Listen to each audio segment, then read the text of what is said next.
this helicopter was headed to a rescue mission in one of the worst affected areas, the valley of Kedarnath, a Hindu holy town, very popular with pilgrims. And we understand that it was while it was on this mission that it came down.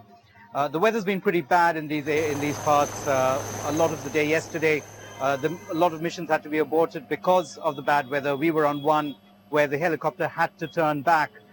In this one, we do know that several other helicopters returned to base, but for a while they lost contact with this particular one, and then they discovered that it had come down. All 8 personnel on board, 5 Air Force personnel, 3 civilians have died. Sandra, is it possible to even know how many people could still be stranded on those mountainsides waiting for help?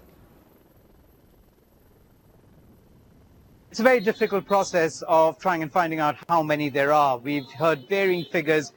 We do understand that at least 6,000 people are still stranded, 5,000 in an area near Badrinath, which is another Hindu temple town, about 1,000 elsewhere.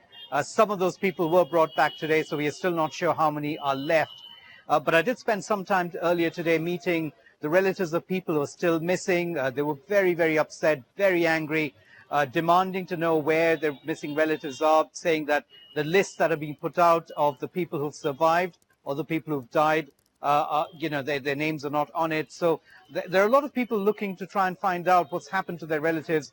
But the terrain is so difficult. We heard today that there are bodies buried under the mud. They might have to bring in Navy divers and other specialized equipment to try and locate bodies.